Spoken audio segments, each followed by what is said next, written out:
Hello and welcome to the Golden Octagon MMA Podcast. I am Matt Anderson. On the other side of your screen is Dorian Rose, and today we will be breaking down UFC 274 Oliveira versus Gaethje. But before we start talking about the card, Dorian, want to let people know how you been, man. Man, things been good. Just got over some little allergies and stuff this past week, so I might sound a little stuffy on this pod. So if I do sound like that, please forgive me. But no, man, just been good. You know, life's just been busy. You know, keeping up with the kids and everything, and working and stuff. So just been really busy. But you know, we took the last few weeks off. We're still trying to get a rhythm and flow into this thing and how we want to try to do it. But happy to be back, man. And yeah, we got a big pay-per-view coming up this weekend, so it's a stacked card. So I'm excited to be here to talk about it. It is indeed that time of year with the allergies, dude. I'm bad pretty much all year round, but this time of year, dude, it's terrible. Like my truck's outside, it has like a quarter inch of like yellow on it every morning when I wake up, dude. It's crazy. Dude, I just bought my wife's, you know, you see my wife's new Kia Sorento, the 2022, bro. I've done the new Sorento. We ain't getting no Soul. I'm saving those for you. We got the new electric one coming in too. I'm gonna go ahead and reserve it for you. Bro, no, I've done washed that thing like twice since we've had it, and it's still covered up in pollen. It's like I can't keep up with it anymore. So yeah, it's starting to affect me right up in the nasal passages. So yeah, it's been brutal. Yeah, so as we said, we're going to talk about UFC 274 today. Real quick rundown of the card. We've got Oliveira versus Justin Gaethje. We've got Rose Namajunas versus the person that beat her before for the inaugural strawweight championship, Carla Esparza. Moving down, this could be the people's main event. You never know how this fight's going to turn out. We got Michael Chandler versus El Kakui, Tony Ferguson.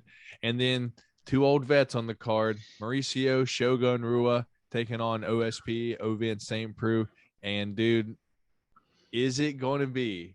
Did I fuck that up? Well, how are you making that face? No, just I completely forgot about that fight being on the card, and it's like, man, Shogun's back. Wow. Yeah, and then brutal. Opening up that main card, we got the old dog, the old gunslinger, Cowboy Cerrone taking on Joe Lauzon, man. And I like this fight because they're both from the same era. But before we get started talking about it too much, I'm gonna let you open up, man. Which fight you wanted to talk about first on this card, man? I mean, I think if you want to work down, you know, maybe from bottom on the way up, you would kind of already let into it a little bit. So, you know, Cowboy's my guy, so you know, I got a lot of love for him.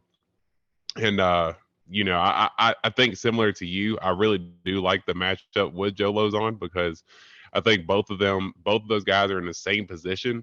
Even though it's crazy because if you look at Joe Lauzon's record, he actually hasn't fought since 2019.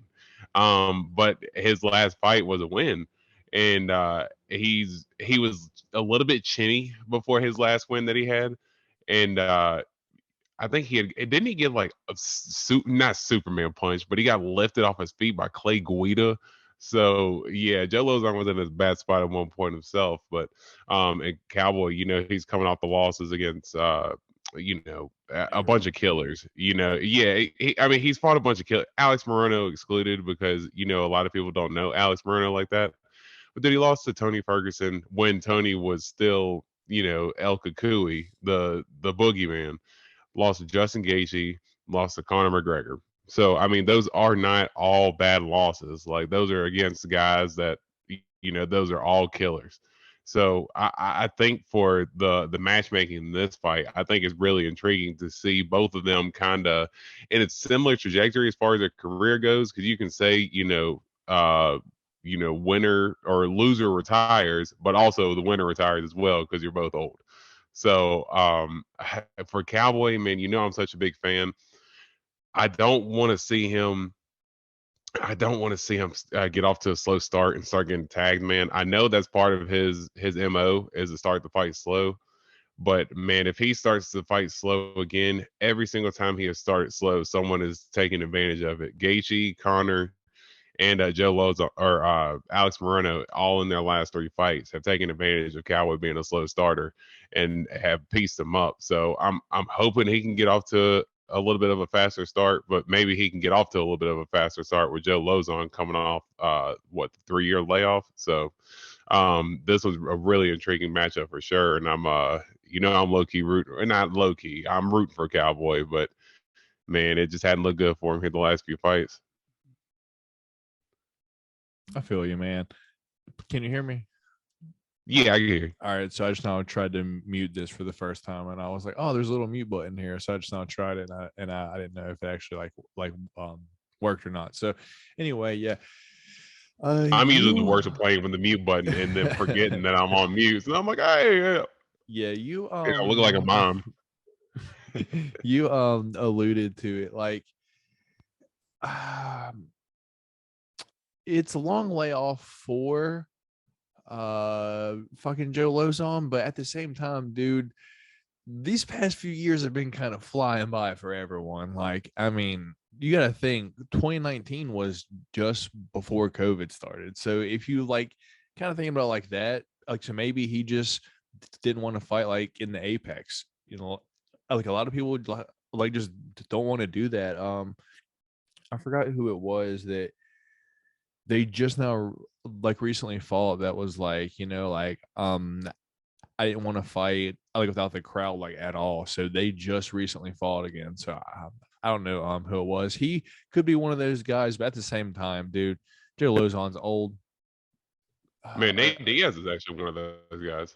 Yeah, Nate Diaz is actually one of those guys who actually said that too. He said he didn't want to fight until he got a crowd back, which is why he ended up waiting until he got the Leon Edwards fight when they first came back in front of a crowd. So yeah, Nate was one of those guys as well who said the same thing.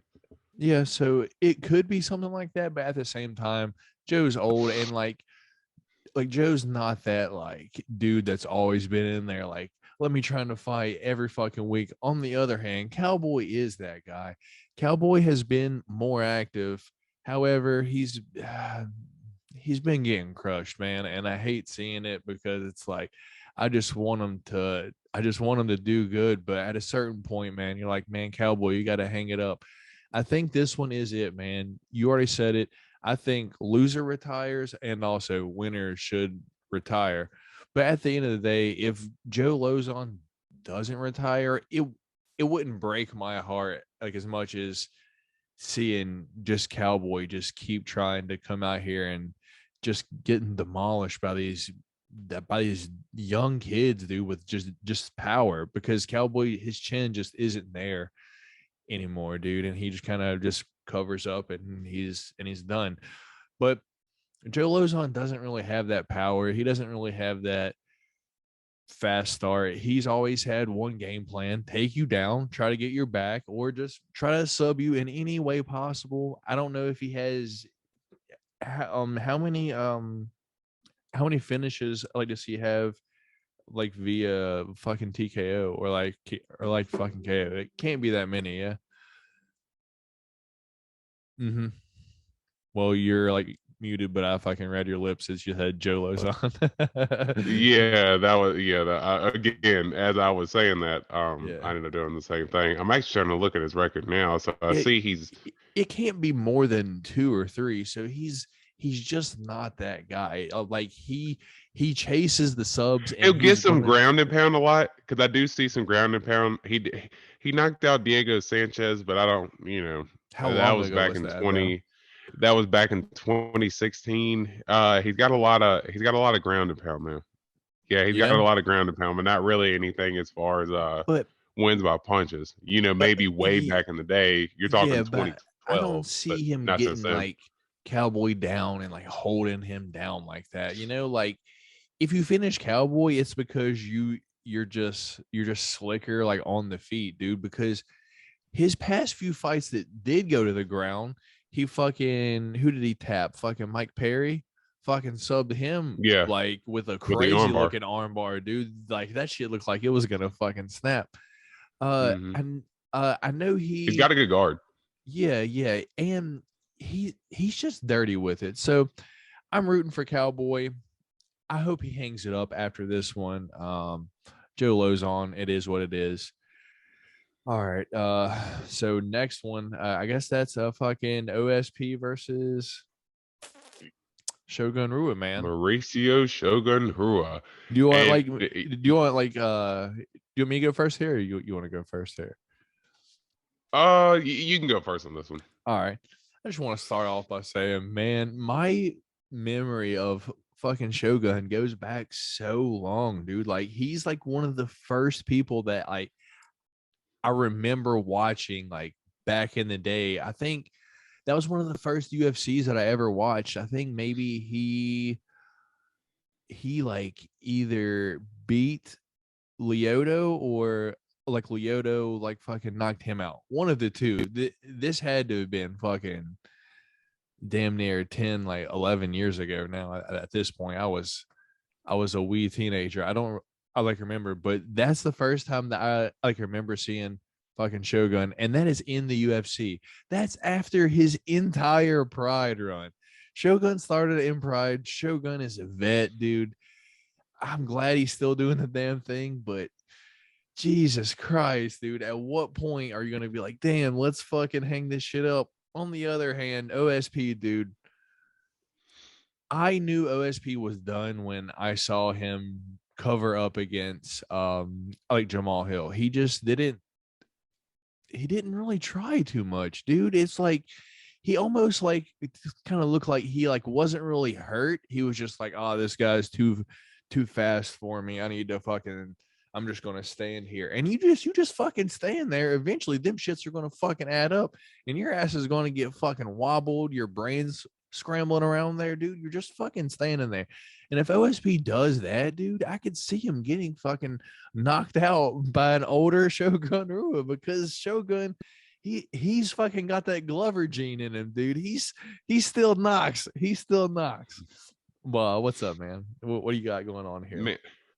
Man, I honestly got a lot of similar feeling to this one as honestly to the Cowboy and Joe Lauzon fight, because with Shogun, man, I'm looking back at his record now. He also hasn't fought since 2020, so he was semi-retired and then decided to come back for, I guess, one more fight, maybe just because he's seen OSP as a beatable opponent. I don't know if that's the case or not, but I just think it's just weird matchmaking to say, to put this on the main card out of all the fights that put on there. What weight class is this at too?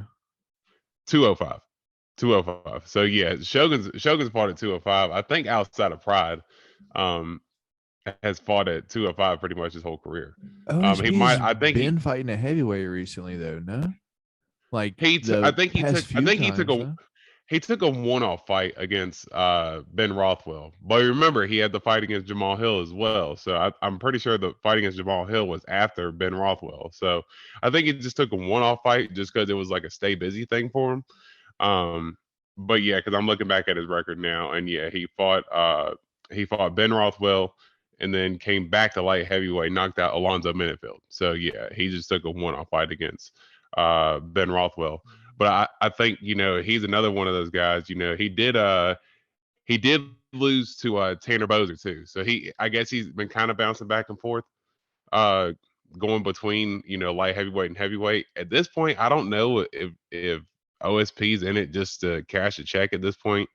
It kind of seems like he's been that way. He was one of those guys early on in his career. And I remember when he ended up getting that interim title fight against John Jones, and a lot of people were calling him a dangerous opponent going in there just because John had never fought anybody as athletic as OSP. And, he had the football background playing football at the University of Tennessee. He's a good athlete. He was always explosive. He just always seemed to lack the drive, the desire. I mean, I don't want to try to call him out and say that he doesn't have any desire, but it's just, you could just see there were times in the octagon where he just went in there, like you said, against Jamal Hill. And it just seemed like he was there just to kind of, maybe just cash a check and, get on out of there, win, lose, or draw. And I think with the matchup against Shogun, maybe he sees Shogun as an easy matchup as well. weird matchmaking with this one, considering both guys can probably consider hanging it up at this point. But yeah, especially for Shogun, I don't want to see him come back, man. When last time I seen him against Paul Craig, he looked super slow. I mean, Paul Craig, someone who's not really that well of a striker, was decently outstriking Shogun. So I don't want to see Shogun taking any more abuse. He's one of the legends, like you said, been fighting since Pride. Knocked out, Alistair Overeem, Rampage Jackson.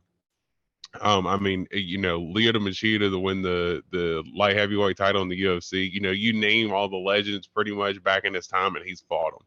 So, and he was pretty much peacefully retired until someone came and knocking at his door for another check. So, I hope the fight goes well. Don't want to see him get, too badly bruised up, but I could definitely see it because at least OSP's been a little active here recently. Yeah. Even though I believe both these men are way past their prime, they're clearly never going to win a new title. OSP still carries one title. You know what it is? Biggest ass in the UFC. Am I right? He one of for sure. Like it's distracting when he fights. I'm like, what do you do? What's happening? It's just he needs to consider wearing like the big baggy shorts instead of wearing the tight spandex. Because like Jesus, dude. Yeah, when he was fighting Ben Rothwell at heavyweight, he was looking thick with two C's. He's got a dumper on him, man. Yeah, so. That dun. Yeah, good Lord. Yeah, so moving up to the people's main event, Michael Chandler versus El Kakui, Tony Ferguson. Man, I feel like on paper this is going to go one way, and that's fucking murder via Michael Chandler. But me and you both know that Tony is hard to finish. Even you could be breaking his leg and he's not going to tap. You could basically put him out on his feet and he's not going to fall down. Herb Dean had to save him from Gaethje, so he's hard to finish. On the other hand, though, the athleticism, the distance, the speed that Michael Chandler covers distance at, dude, it's crazy. And in his last few fights, Tony hasn't, I'm not saying he's looked slow, but after that Gaethje fight, dude, he hasn't looked as quick as he used to. And dude, Chandler is so fast and he will get to his chin so quick.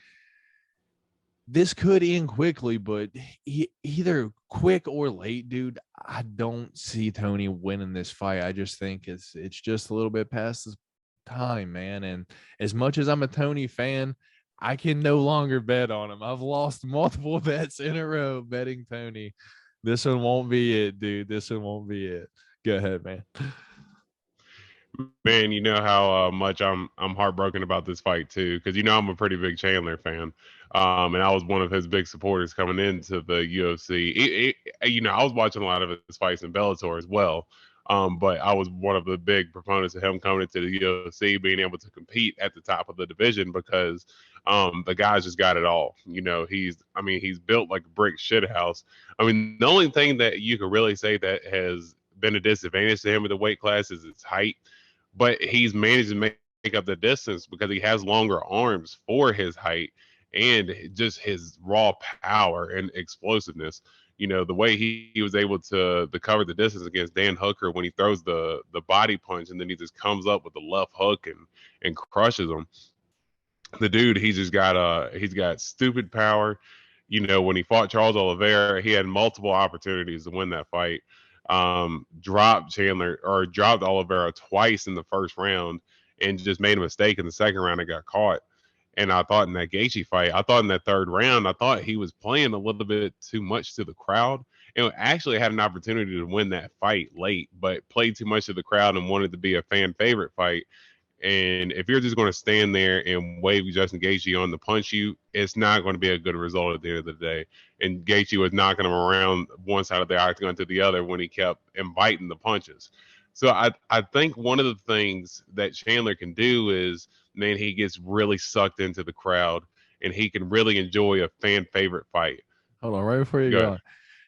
Fucking Gaethje had Chandler talking to no one in the ring with him in the middle of the fight, like Mm-hmm.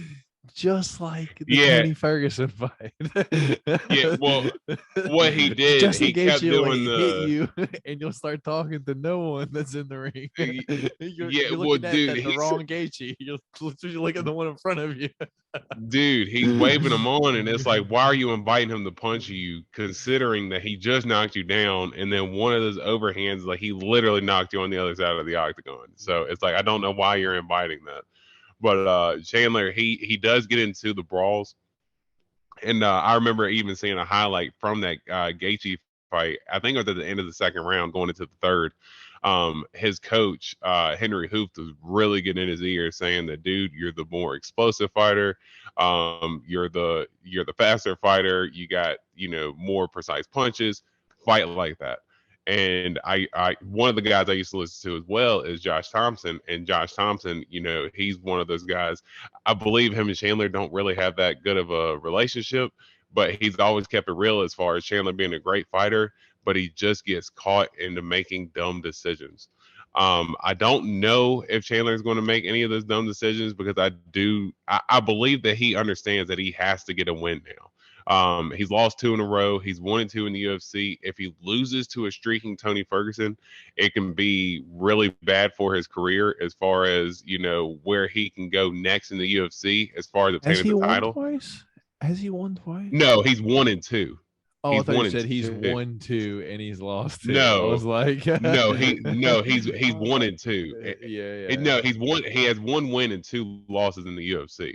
So if he's on a 3-fight losing streak and then he loses the third fight against Tony Ferguson, who's also streaking, that's not going to be good for his career as far as trying That's to go grounds get to the be UFC cut title. for anyone else. That's Yeah. three losses in a row on your first contract, dude. Yeah.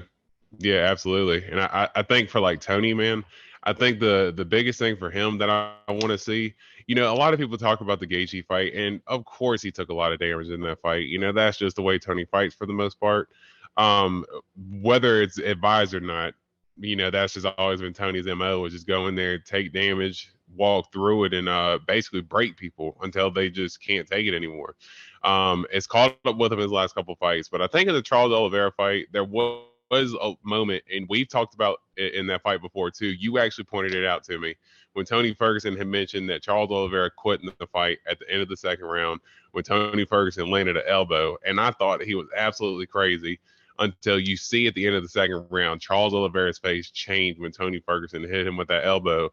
In the whole third round, he did nothing but wrestle him to maintain a position to win the fight.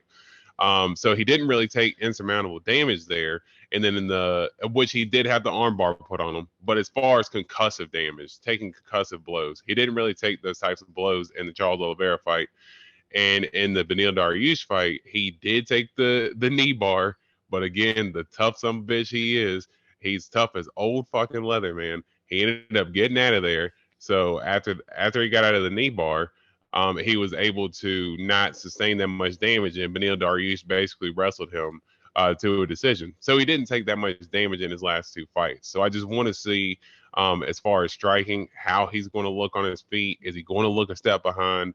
And then is his chin going to be replenished to the point to where Chandler's going to pop him a couple of times? And I want to see when Chandler lights him up early on, if Tony's able to take those shots and be able to deliver one back. So this is a fight that I'm really looking forward to, just to see what where both guys are kind of at right now in the division. All right, Dorian. Moving on up the card, the co-main event: Carla Esparza versus Rose Namajunas. The second one, man, I kind of jumped into the last one, so I'm gonna let you go first here, dude.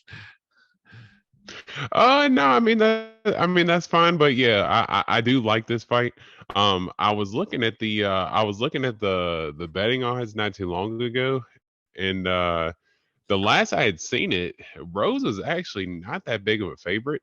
I was looking earlier this week, and I think you could get Carla. I think she was like as high as like a or she was like as low as like a plus 180. So I actually figured that she would have been a lot bigger of an underdog going into the fight. But I think one of the things that they're actually taking into account for her is her wrestling.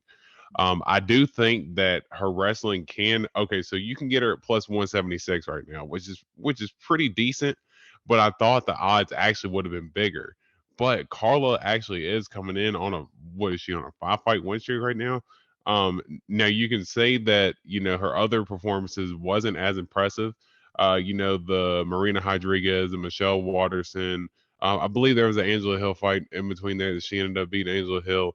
And you could say those performances weren't that impressive, but that Yan Xiaonan fight, the way That's what I was she about to say. absolutely put it on her, dude, the way she put it on her, I mean, I've never seen Carla be that aggressive before in my life. Like, as long as I've seen it, even going back to the inaugural strawweight championship fight when she fought Rose Namajunas, she was never that aggressive. I mean, when she had Yan Xiaonan down on the ground, I mean, it was elbow city. I mean, she was raining elbows on Yan Xiaonan until she was able to get her out of there.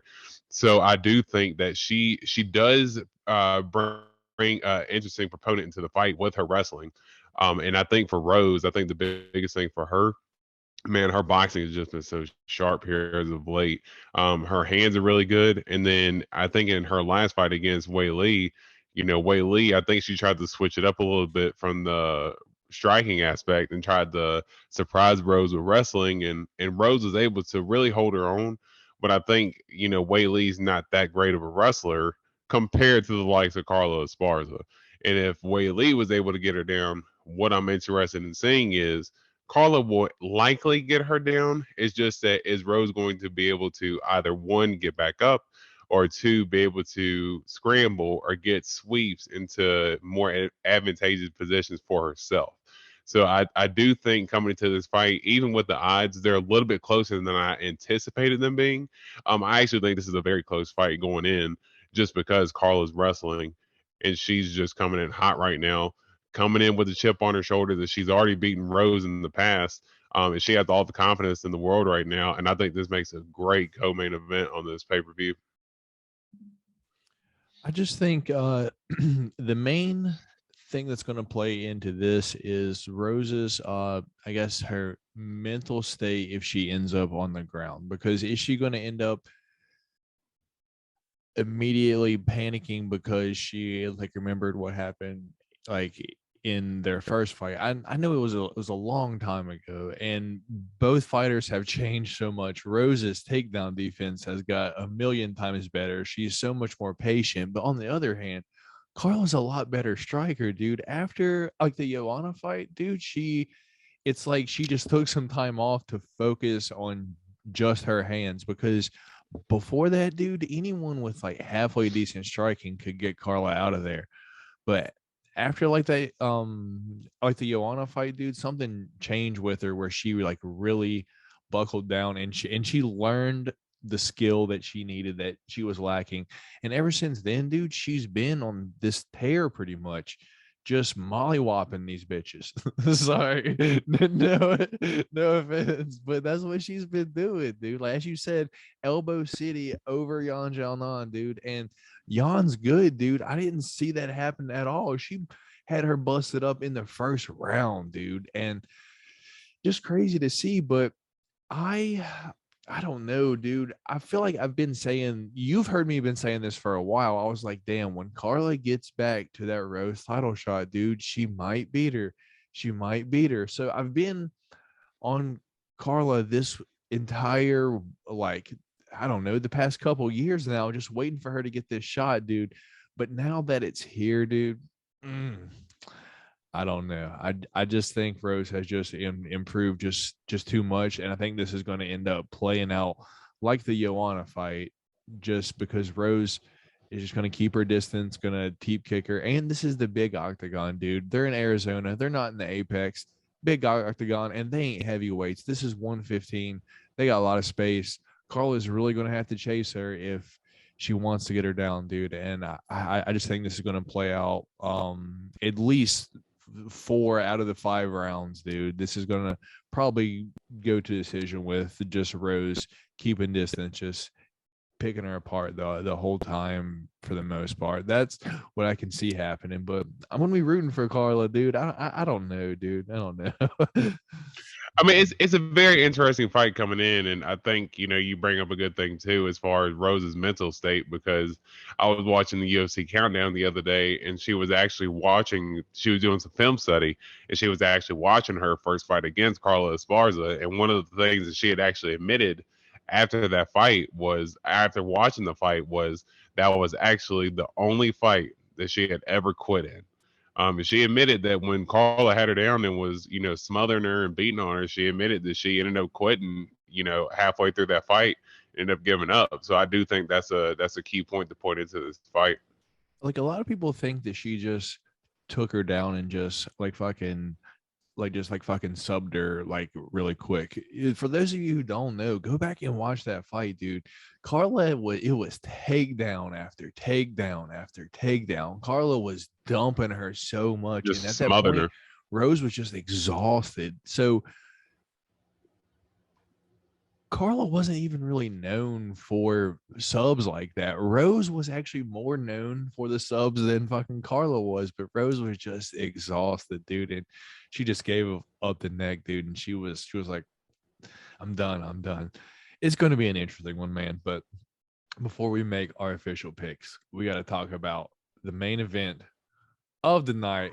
Charles Oliveira taking on Justin, the highlight Gaethje. Your favorite fighter's favorite fighter. Dorian loves him. I love him. Dorian's wife loves him. My girlfriend loves him. The dude is a monster. We're going to be going for Justin Gaethje, dude, but I feel like there's so many ways for this fight to go down, and I'm just ready for the excitement. I don't know how this is going to end. I'm going to be rooting for Justin Gaethje. One thing that's I see being a huge factor right off the bat is Charles gets hit, dude. You go back to his past two fights against Chandler and against fucking Poirier, his most two recent fights. The first round of both, he gets fucking mollywopped, dude. If the other fighter pounced on him, they could have got him out of there, but they did it because they know the danger that Charles is off of his back or anywhere on the ground. So they didn't go there. However, I don't know if he's going to be able to take these from Gaethje, though. That's the thing, because Gaethje might fucking put his lights out like he did Edson, dude. He might put him out just like that. Who the hell knows? On the other hand, Charles don't even have to get Gaethje to the ground to sub him. I've seen multiple interviews with Gaethje all week saying he's going to have to go through hell to get me to the ground. He's not going to get me to the ground. I'm going to put him out before he fucking gets me to the ground, this, and this. But in the fucking Poirier fight, dude, he climbed Poirier like a fucking tree, hopped on his back, and he didn't even fucking go to the ground at the end there. Earlier in the fucking fight, that one looked like it was a good one, by the way. Yeah, it was, dude. That was just kicking my ass. So yeah, I had to mute the mic on that one. That's how bad it was. But dude, Oliveira climbed him like a tree, didn't even need to get him to the ground. So you see Charles don't have to get you to the ground to sub you, dude.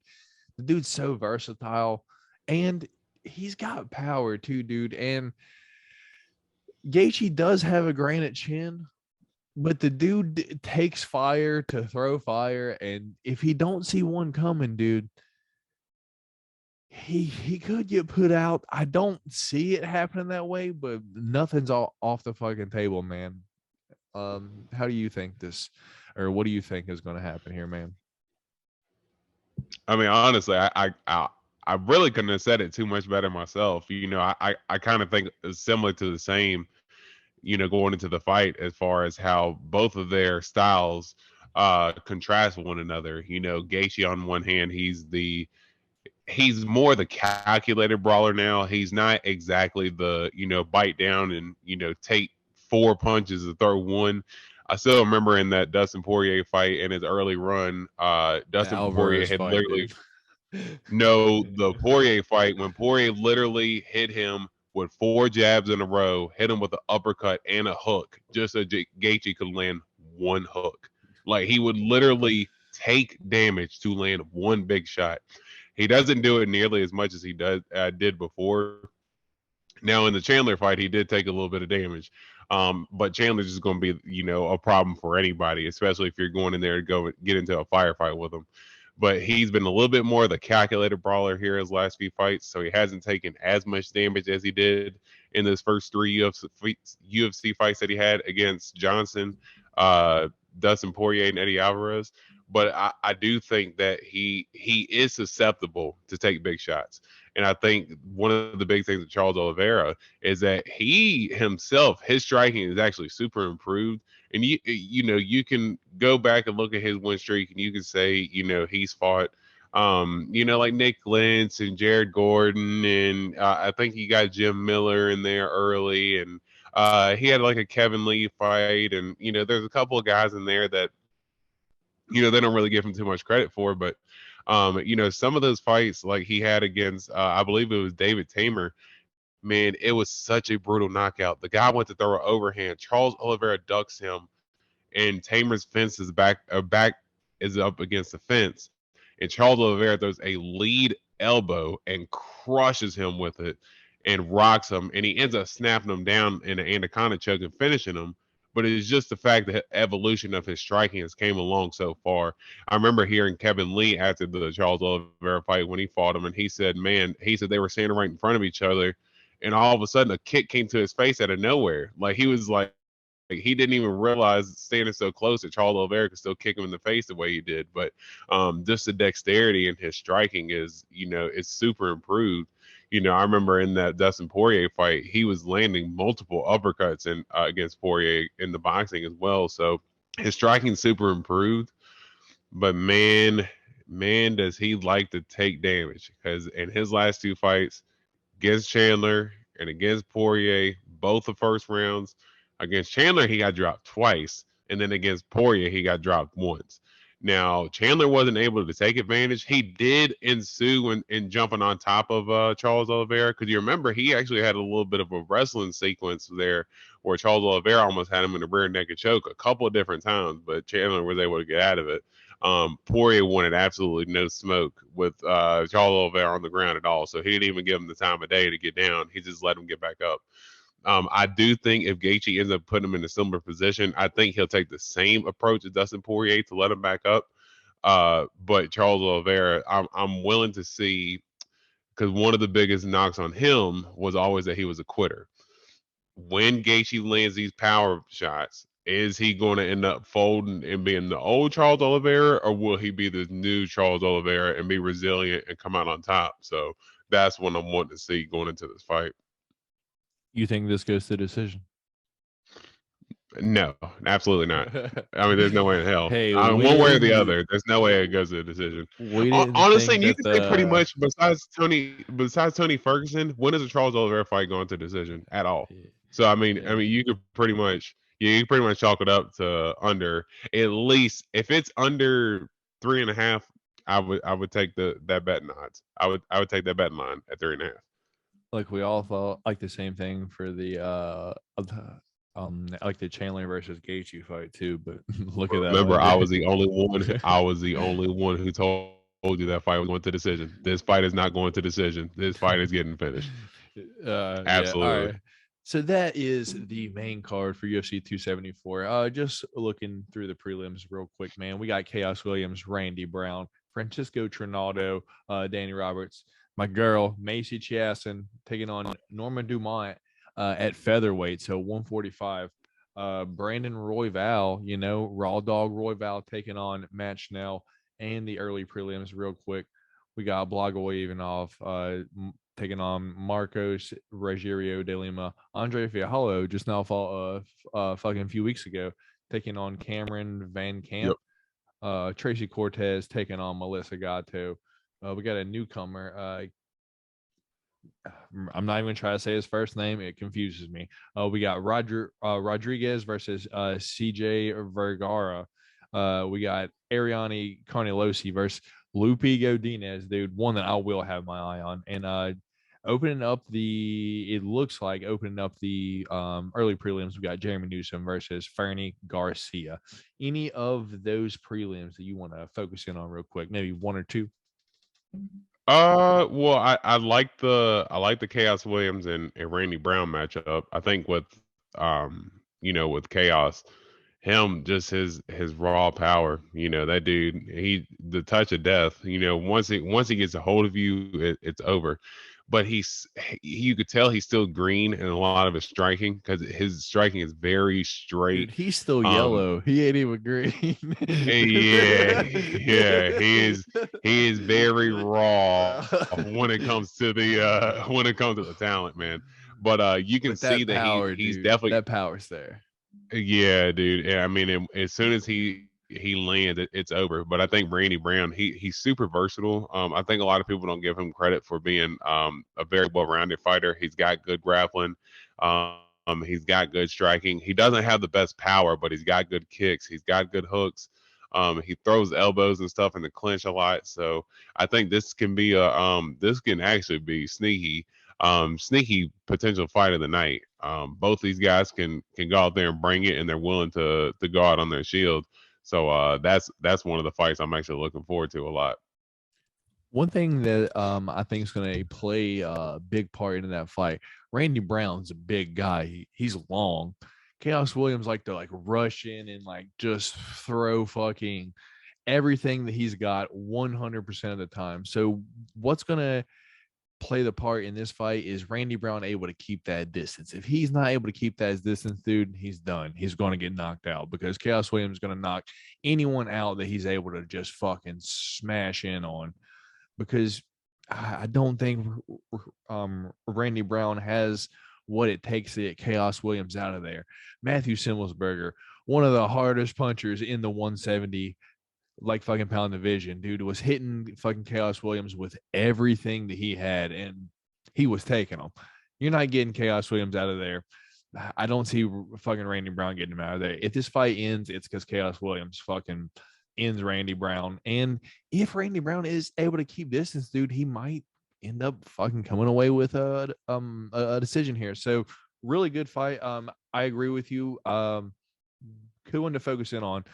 One that I'm interested in personally is Brandon Royval taking on Matt Schnell. Matt Schnell was going to take on Alex Perez a few different fucking times now. The fight keeps falling out. One misses weight, and the other one doesn't want to fight the one because he fucking missed weight. Some shit like that happened like the last time, dude. And it's just been back and forth with these two. The UFC finally decided to just move on with the fight. Brandon Royval takes on Matt Schnell. Brandon Royval should get this done. Royval is clean. He's quick. He's better on the ground. Got slick subs out of everywhere. One thing that could get him into trouble is just his craziness, if you will. Like the dude throws everything spinning if he can throw it.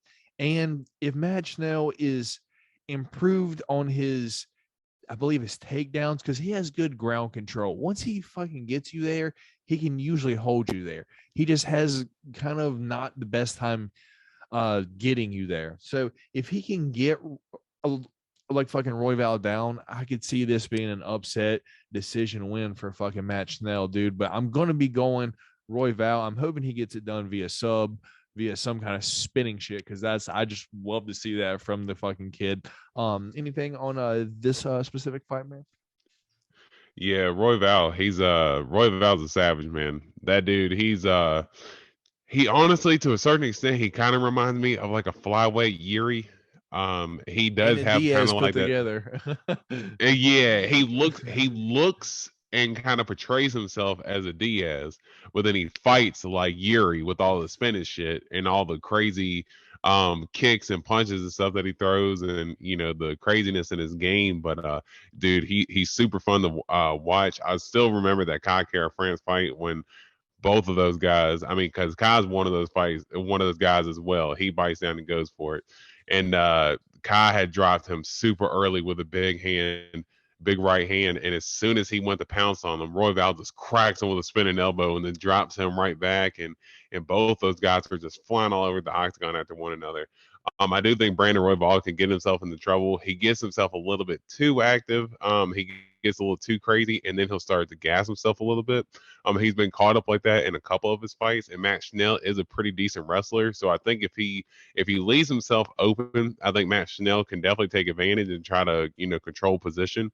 But I think as long as Brandon Royval is able to stay within himself, stay composed, don't try to go for the big finish right away. We know that he's capable of getting it, but just don't fall in love with the crowd cheering your name, and just try to stay focused on the task. And I believe he can get it done, but it's definitely going to be a tough fight for sure. Matt Chanel is not a chump at all.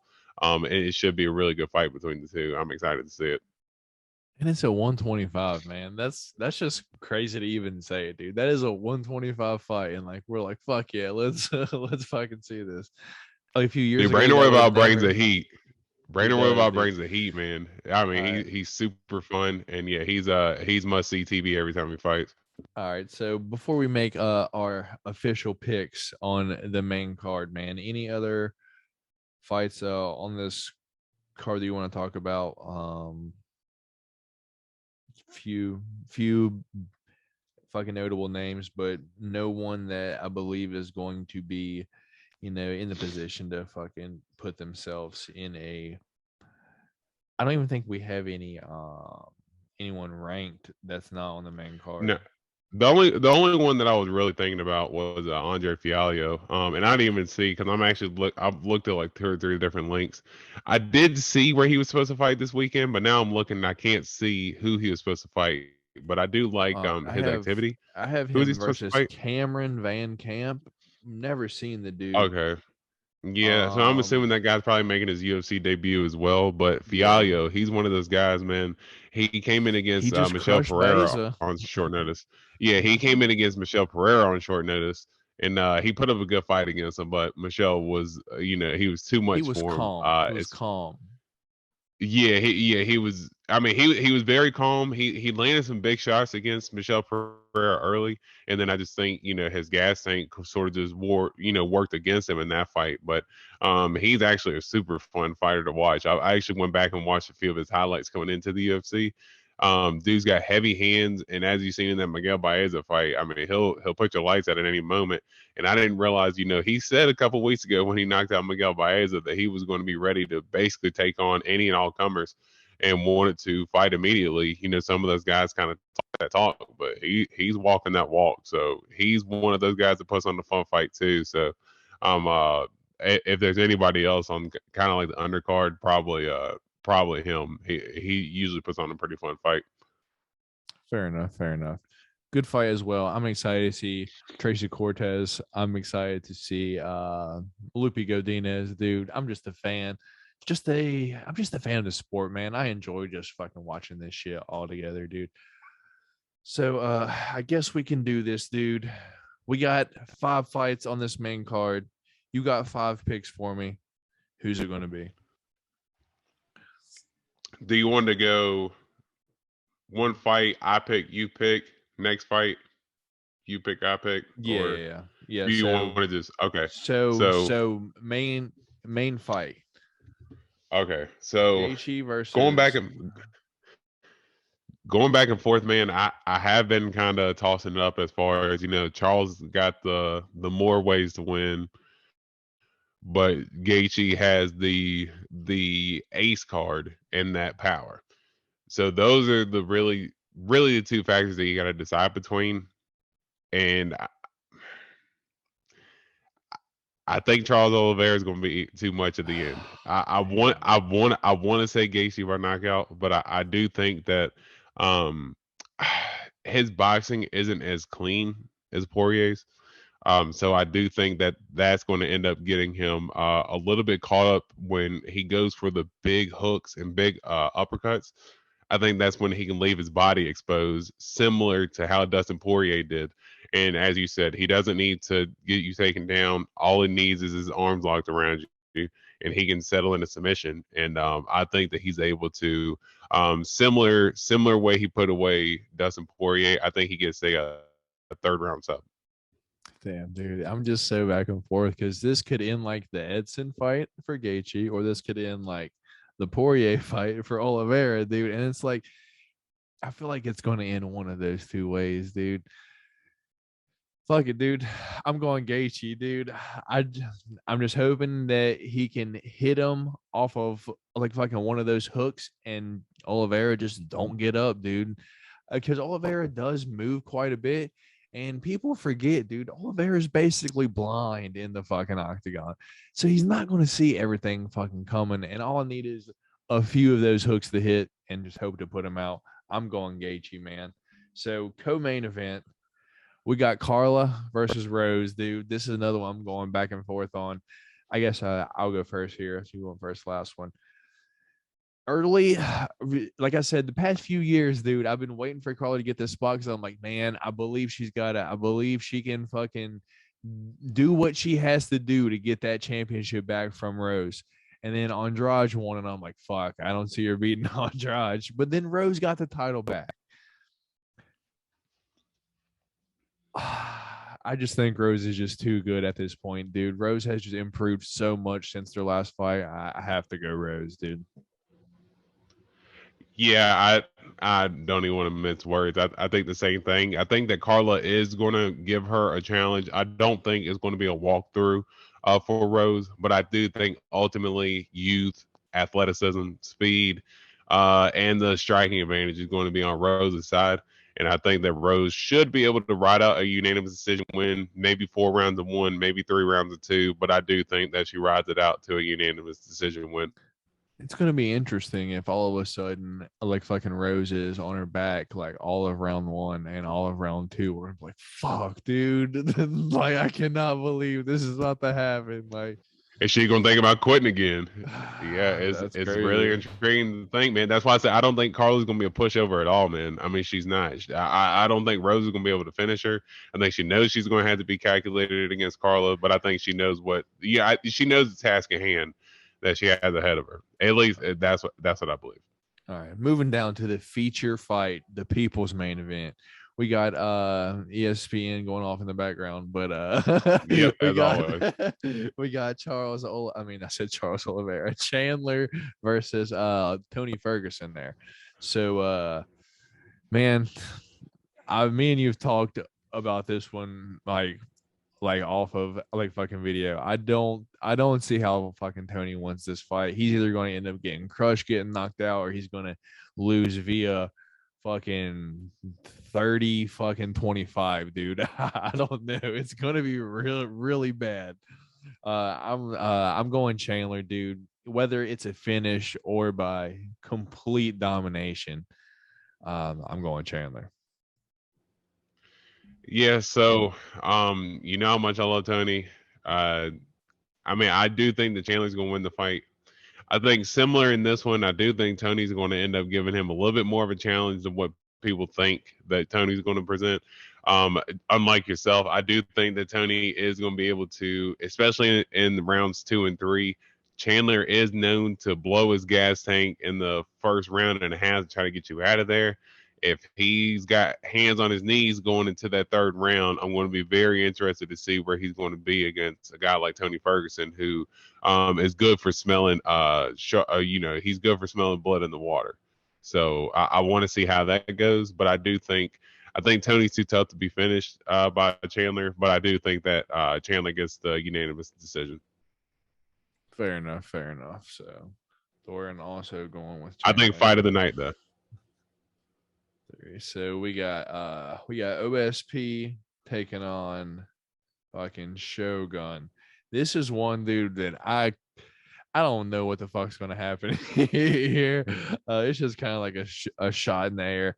OSP's just looked real bad recently, dude. And even though he's been more active recently, I can't go against the former champion of fucking Shogun Rua against someone that I've seen just kind of give up over time and time again. I'm going Shogun here.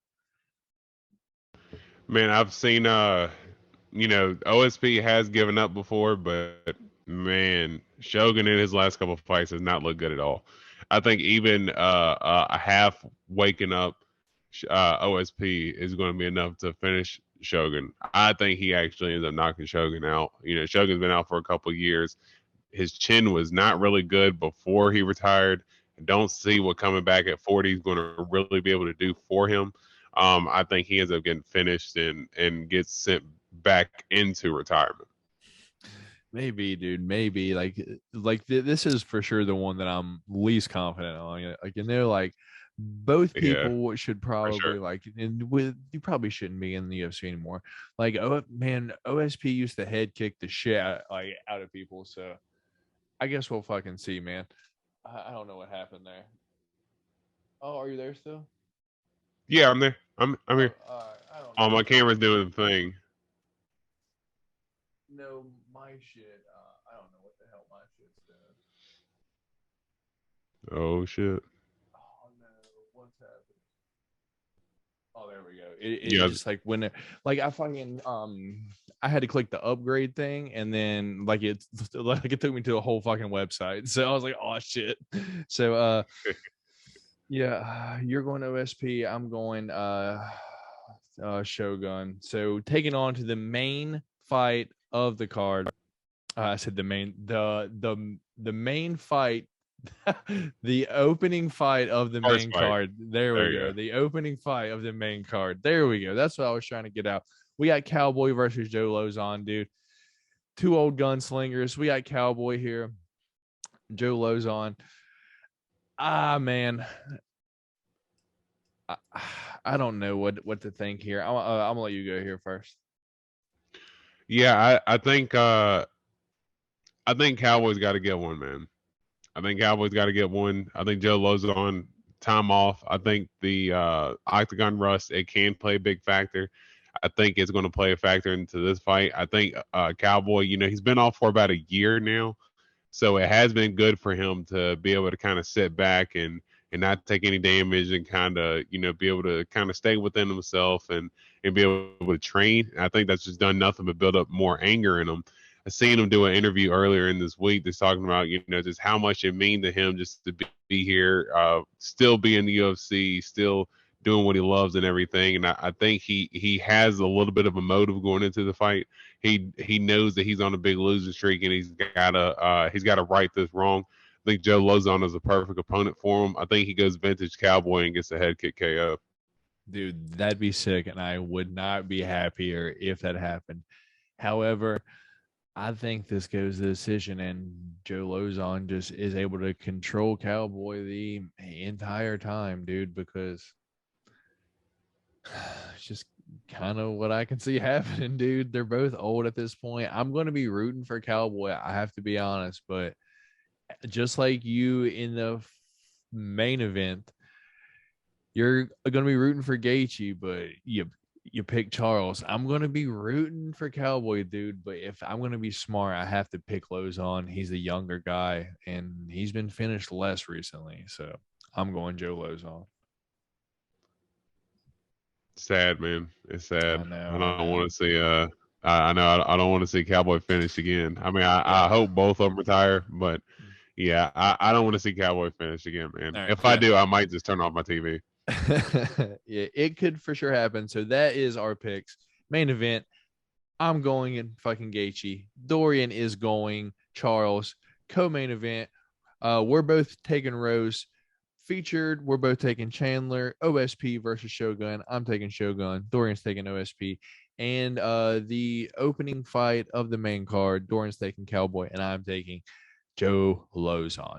So that is our main, those are picks, those the whole rundown of the card, all of that. I will be back here Friday. Dorian, you're more than welcome to join me, but after the post weigh-in show, I'm going to talk about it. I'm going to give you my, I guess, bet picks, preview, all that. And then I guess I'll catch you next Wednesday. Yeah. Does that sound good for you? All right. So we'll be trying to do this on Wednesdays for now, dude. Yeah. But all right, man. Well, I guess that's all for us this time. Please put a thumbs up on this video if you liked it. If you aren't yet, please subscribe. We'll catch you next time. Matt and Dorian, we're out. Peace.